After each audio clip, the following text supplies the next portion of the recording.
Nicolas Maduro கைது.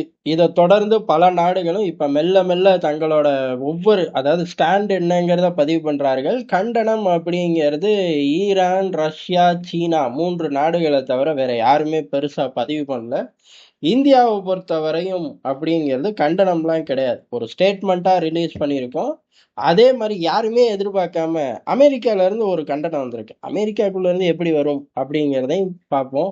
இந்தியாவை பொறுத்த வரையும் வெனிசுலா மக்களை பாதுகாக்கணும். அதே சமயம் ஒரு பேச்சுவார்த்தை நடக்கணும் அப்படிங்கிறத தாண்டி வேற எதுவுமே சொல்லல. ஏன்னா இப்ப அங்க தலைமை இல்ல.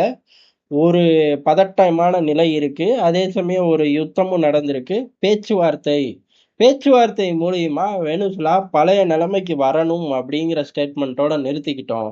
நிக்கோலஸ் மதுரோவோட கைதை பத்தி நம்ம எந்த கமெண்ட்டுமே நம்ம நாடு தெரிவிக்கல. ஆதரவும் தெரிவிக்கல, எதிர்ப்பும் தெரிவிக்கல. வெளிநடப்பு அப்படிங்கிற மாதிரி ஒரு ஸ்டாண்ட் எடுத்துக்கலாம். அமெரிக்கா செஞ்சது எனக்கு பிடிக்கல, அதே சமயம் பிடிக்கலன்னு நான் கத்தல அப்படிங்கிற மாதிரி இந்தியா ஒரு ஸ்டாண்ட் எடுத்திருக்கு. இது சரி தப்புங்கிறலாம் தேவை கிடையாது. இந்திய அரசாங்கத்தோட ஸ்டாண்டே நம்மளோட ஸ்டாண்டு.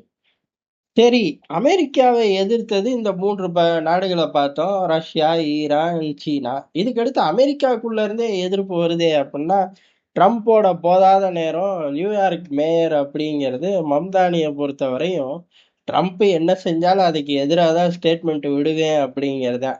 அதே மாதிரி இப்பதான் பெரிய அளவுல நியூ இயர் கொண்டாடியா அப்படின்னு கேட்டா ஹிட்லரோட சல்யூட்டை போட்டு நியூ இயரை கொண்டாடி, என்னடா இத அமெரிக்காக்குள்ள ஹிட்லரோட சல்யூட்டா, ஹிட்லரோட சிம்பிளா அப்படின்னு சொல்லி எல்லாரையும் மிரட்டி விட்ட மனுஷன்.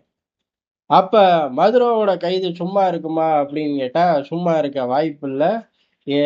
அவரோட கமெண்ட் அப்படிங்கிறது இது தேவையில்லாத ஆணி அப்படிங்கிற மாதிரி சொல்லியிருக்காரு. ட்ரம்ப் ஒரு முட்டாள்தனமான சம்பவத்தை பண்ணியிருக்காரு. இதனால வெனிசுலா மக்கள் நிறைய பேர் நியூயார்க்ல இருக்கார்கள். அவர்கள் மத்தியிலேயும் ஒரு பதட்டம் வருது. வெனிசுலாக்குள்ளேயும் பெரிய பதட்டம் வருது. இப்படி போய் தூக்கிட்டு வந்து என்னத்தை சாதிக்க போறாரு ட்ரம்ப் அப்படின்னு சொல்றாரு. என்னமோ ட்ரம்ப் இருந்த நாள் தான் இந்த சம்பவம் நடந்த மாதிரி. ட்ரம்ப் இல்லாட்டி வேற ஒரு அதிபர். அமெரிக்க வார் மிஷன் அப்படிங்கிறது தொடர்ந்து இந்த மாதிரி அத்துமீறல்களை பண்ணிக்கிட்டு தான் இருக்கும். நாளைக்கு மம்தானியே போய் உட்கார்ந்தாலும் இதே தான் செய்வாரு. என்ன, நிக்கோலஸ் மதுரோ இடத்துல வேற யாரோ இருப்பார்கள். இவரோட டார்கெட்டு வெனிசுலாவா இருக்காது, வேற எங்கேயாச்சும் இருக்குமே ஒழிய இந்த சேட்டையை செய்யத்தான் செய்வாங்க. ஆனா இப்ப நல்லவன் உள்ளவன் நாளும் தெரிஞ்சவன் ஊருக்குள்ள உள்ள ஒரே உத்தமன் நான் தான் அப்படிங்கிற மாதிரி மம்தானி ஸ்டேட்மெண்ட் விடலாம். அது ட்ரம்ப் மீது உள்ள வன்மம். அதே மாதிரி இவரோட ரேடார்ல வெனிசுலா இருக்காது. இப்ப பைடனோட ரேடார்ல எல்லாம் பெரிய அளவு வெனிசுலா எல்லாம் இல்லாம தான் இருந்துச்சு. நார்மலான ஒரு சம்பவத்தை பண்ணணும் அப்படின்னு இடைஞ்சல் பண்ணிக்கிட்டு இருந்தாரு. ட்ரம்ப்போட ரேடார்லயும் வெனிசுலா கம்மியா தான் இருந்துச்சு. ட்ரம்ப்பை பொறுத்த வரையும் அச்சீவ்மெண்ட் அப்படிங்கிறது கம்மியாவே இருக்கு. உக்ரைன் யுத்தத்தை நிறுத்தினாலும் அது நமக்கு ஃபுல் கிரெடிட் வராது அப்படிங்கிற ஒரு தன்மை. அதே சமயம் நம்ம சீனாவை நோக்கி போலாம், ஈரானை நோக்கி போலாம்னா ஷார்ட் டேர்ம் தான் இருக்கு, நாள் பத்தல. எங்கேயாச்சும் போய் எதையாச்சும் சாதிக்கணும் அப்படின்னு இருக்கும்போது, சார் பக்கத்துல வெனிசுலா இருக்கு, ரொம்ப காலமா நீங்களும் திட்டிக்கிட்டு இருந்தீங்க, அந்த ஆளு உங்களை மதிக்கிறதே இல்லை தெரியுமா அப்படின்னு போட்டு விட. எந்த பய போட்டு விட்டான்னு கேட்கக்கூடாது. அவங்க ஒரு டஜன் பயலுங்க அங்க ரெடியா இருப்பாங்க பிளானோட. ட்ரம்ப் கிரீன் சிக்னல் கொடுத்துட்டாரு, புடிச்சிட்டாங்க. மதுரோவை புடிச்சிட்டாங்க. என்னமோ நடக்காது நடந்த மாதிரி மம்தானியோட ஸ்டேட்மெண்ட். இதன் மூலியமா அமெரிக்காவுக்கு 5 பைசா பிரயோஜனம் இல்லை. அமெரிக்காவுக்கு தேவையில்லாத பதட்டம் வந்திருக்கு அப்படின்னு. உடனே யாரும் கேட்கல அப்படின்னு சொல்லி ட்ரம்ப்போட கட்சிக்காரங்க பூரா வச்சு ஆத்துன்னு ஆத்துறாங்க. எதிர்பாராத இடத்துல இருந்து கண்டனம்.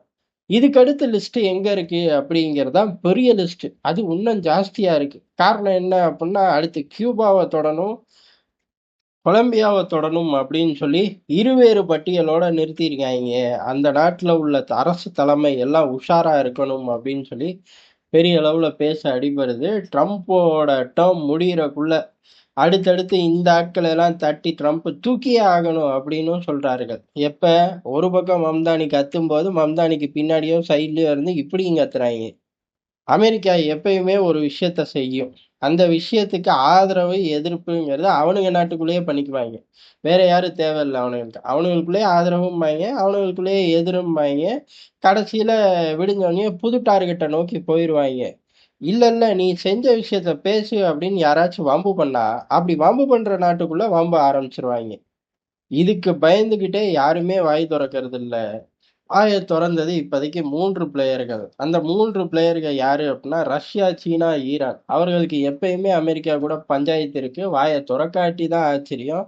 அதனால இவர்கள் வாய தொறந்தனால அமெரிக்காவோட நடவடிக்கை எப்படி இருக்கும் அப்டின்னா, எந்த மாற்றமும் இருக்காது. மேபி பிரஷர போட்டு மதுரோவையும் அவர் ஒய்ஃபையும் வேணா மீட்டுட்டு வரலாம். கைதி பரிமாற்றங்கள் மூலியமா அப்படின்னு இப்போதைக்கு ஒரு ஃபர்ஸ்ட் பிக்சர் கிடைக்குது.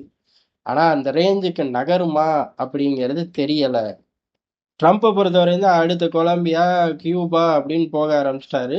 உள்ளூருக்குள்ள இந்த விஷயம் ஆதரவு, எதிர்ப்புன்னு அரசியல் ஜோரா நடக்க ஆரம்பிக்குது. அமெரிக்கா எப்பவும் போல ஒரு சம்பவத்தை பண்ணிட்டு சேஃப் சைடுக்குள்ள போயிட்டார்கள் அப்படிங்கிறதுதான் யதார்த்தமான உண்மை.